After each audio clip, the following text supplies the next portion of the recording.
जी से कि वे अपने मार्गदर्शन एवं प्रेरणादायी विचारों से इस अवसर को और अधिक समृद्ध करें।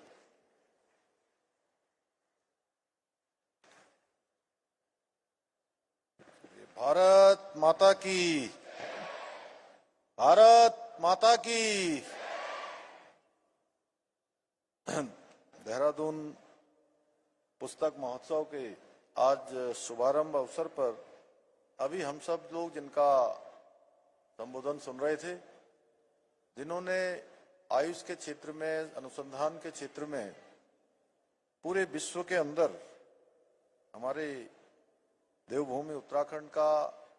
पूरे देश का नाम रोशन किया है, ऐसे लगातार सतत रूप से योग और अनुसंधान को और भारतीय पद्धति को बढ़ावा देने का काम करने वाले पूज्य आचार्य बालकृष्ण जी, उत्तराखंड सरकार के मेरे सहयोगी कैबिनेट मंत्री, भाषा विभाग के मंत्री भी आदरणीय खजानदास जी, महापौर नगर निगम श्री सौरभ थपलियाल जी, अध्यक्ष एनबीटी प्रोफेसर मिलिंद मराठे जी, निदेशक एनबीटी श्री युवराज जी, अमन बंसल जी, वाइस प्रेसिडेंट देवभूमि उत्तराखंड यूनिवर्सिटी, सामने बैठे हुए प्रोफेसर गोविंद सिंह जी, अध्यक्ष मीडिया सलाहकार समिति हेमराज जी, डॉक्टर जयंत नौटियाल साहब और सभी आए हुए हमारे सभी गणमान्य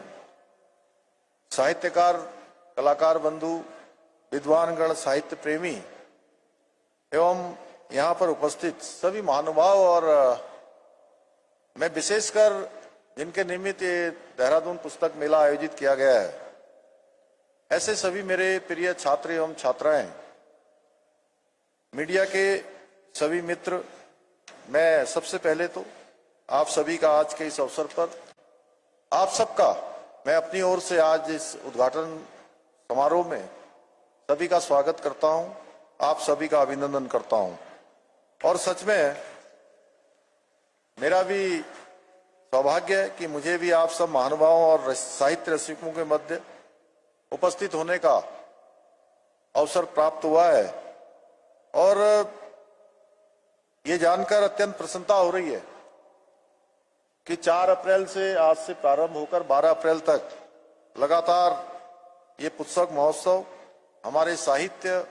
संस्कृति और कला, इन सभी का एक अद्भुत संगम इस पुस्तक मेले में देखने को मिलेगा। और मुझे बताया गया है कि इस महोत्सव में जहां एक ओर देश भर के प्रख्यात साहित्यकारों द्वारा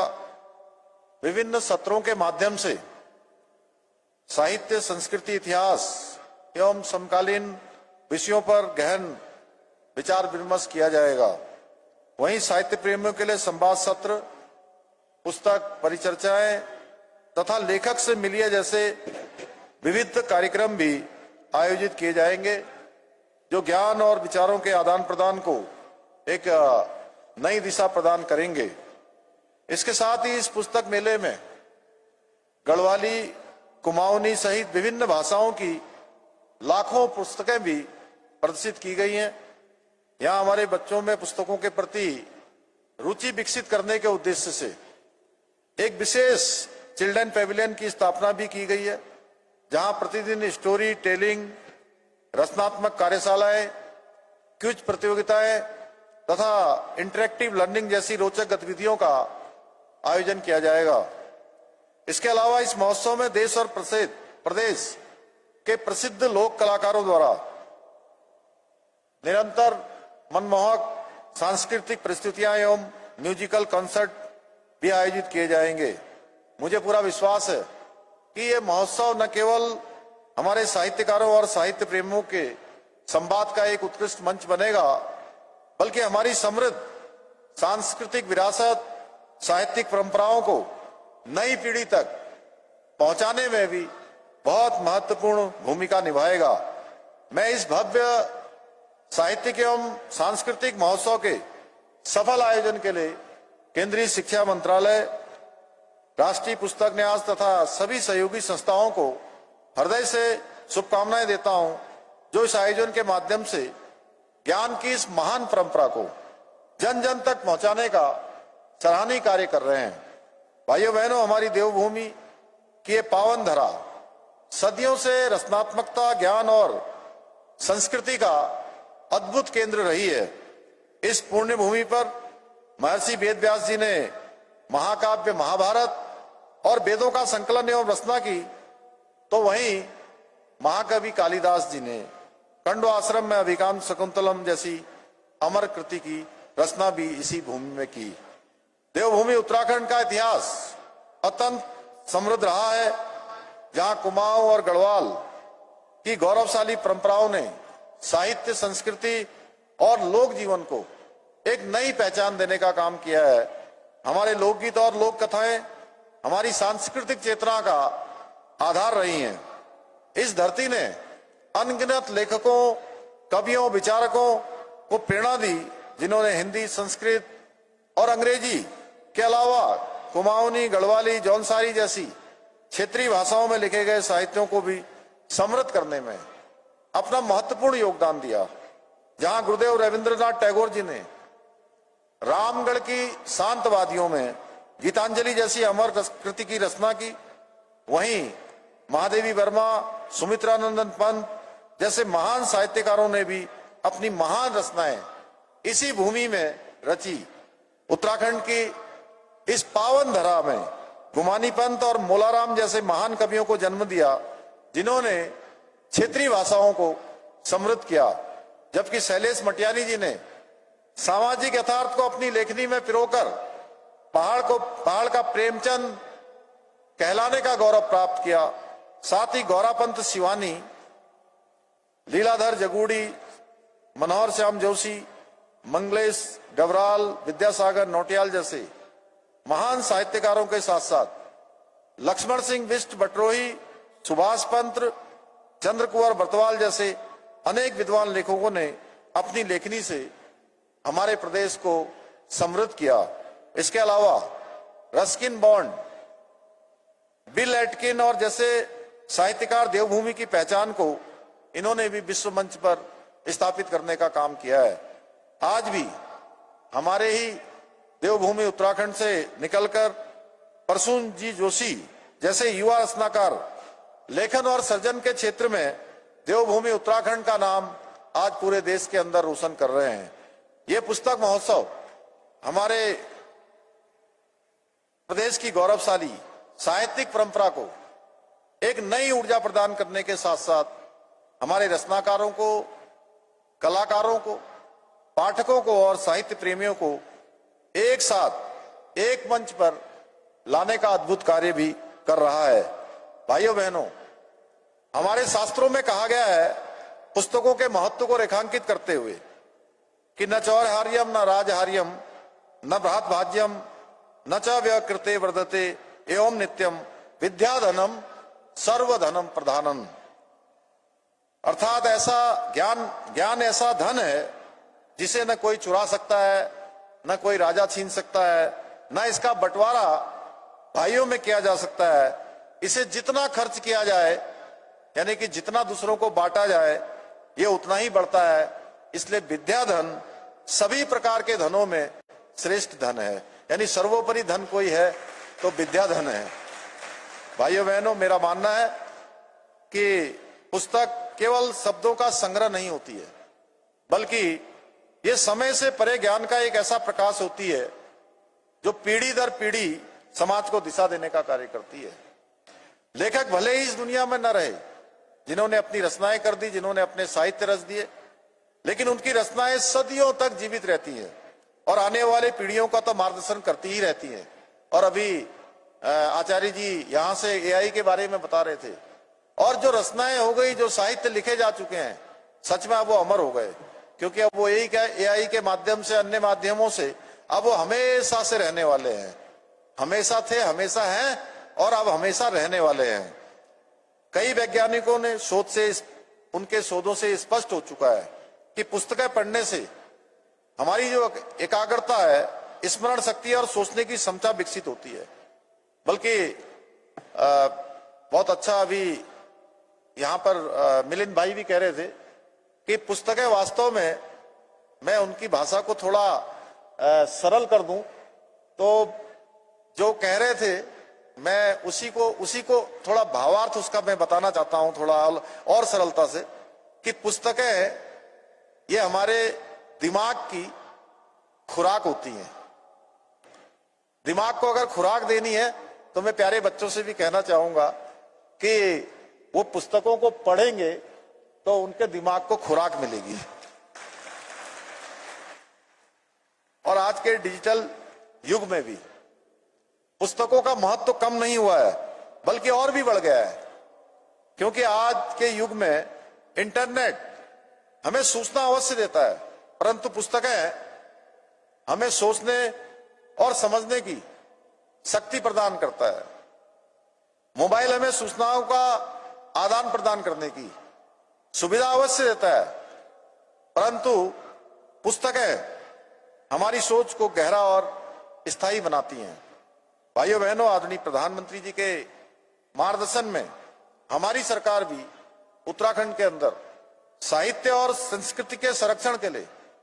संकल्पित होकर निरंतर कार्य कर रही है। हम एक और जहां उत्तराखंड साहित्य गौरव सम्मान, साहित्य भूषण, लाइफ टाइम अचीवमेंट पुरस्कार के माध्यम से उत्कृष्ट साहित्यकारों को सम्मानित कर रहे हैं, वहीं हिंदी सहित विभिन्न भाषाओं में ग्रंथ प्रकाशन हेतु साहित्यकारों को अनुदान भी हम प्रदान कर रहे हैं। भाइयों बहनों, हमारी सरकार उत्तराखंड को साहित्यिक पर्यटन के एक प्रमुख केंद्र के रूप में विकसित करने के लिए भी निरंतर प्रयास कर रही है। इस दिशा में उत्तराखंड भाषा संस्थान द्वारा राज्य में 2 साहित्य ग्रामों की स्थापना की जा रही है, जहां साहित्यकारों के लिए आवासीय सुविधा, आधुनिक पुस्तकालय, संगोष्ठी कक्ष, अध्ययन स्थल जैसी सुविधाएं विकसित की जाएंगी।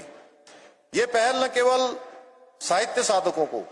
सृजन के लिए एक अनुकूल वातावरण प्रदान करेगी, बल्कि उत्तराखंड की साहित्यिक विरासत को और अधिक समृद्ध बनाने में भी अपनी भूमिका निभाएगी। भाइयों बहनों, भारतवर्ष का साहित्य हमारी हजारों वर्षों पुरानी सभ्यता, संस्कृति और वैचारिक समृद्धि का जीवंत उदाहरण है, जिसने हमेशा विश्व का मार्गदर्शन किया है। लेकिन दुर्भाग्यवश समय समय पर विदेशी आक्रांताओं ने हमारी इस समृद्ध विरासत को तोड़ने मरोड़ने का प्रयास किया है, साथ ही हमारी पहचान को धुंधला करने की कोशिश भी की। और यह भी सत्य है कि पूर्व में इस विरासत को सजोने और सहेजने के बजाय कई बार उसे नजरअंदाज किया गया, जिसके कारण हमारी गौरवशाली परंपरा को वो सम्मान नहीं मिला जिसकी वो वास्तविक हकदार थी। परंतु आज आदरणीय प्रधानमंत्री श्री नरेंद्र मोदी जी ने, उनके नेतृत्व में भारत अपनी जड़ों की ओर फिर से लौट रहा है, अपनी सांस्कृतिक और साहित्यिक धरोहरों को पुनः प्रतिष्ठित करने का प्रयास कर रहा है और विश्व के मंच पर नई पहचान के साथ उभर रहा है। आज पूरा विश्व भारत की इस ताकत को भी मान रहा है। आदरणीय प्रधानमंत्री जी से प्रेरणा लेकर हमारी सरकार भी उत्तराखंड के बिखरे हुए साहित्य को संकलित, संरक्षित और पुनर्स्थापित करने के लिए ठोस और प्रभावी कदम उठा रही है। साथ ही हम अपनी स्थानीय भाषाओं और बोलियों के संरक्षण के लिए भी निरंतर प्रयास कर रहे हैं, जिसके कारण हमारी आने वाली पीढ़ियां अपनी नींव के साथ जुड़े रहें, अपनी समृद्ध भाषाई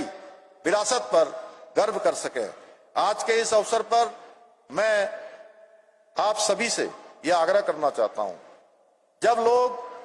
आप लोग जब किसी भी कार्यक्रम में जाएं, जैसे किसी बच्चे का जन्मदिन हो, किसी से मिलने का अवसर हो, या कोई मंगल कार्य हो, कोई शुभ अवसर हो, तो ये प्रयास करें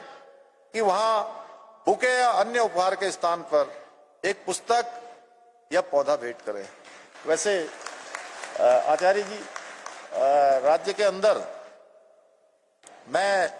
4 जुलाई 2021 को मैंने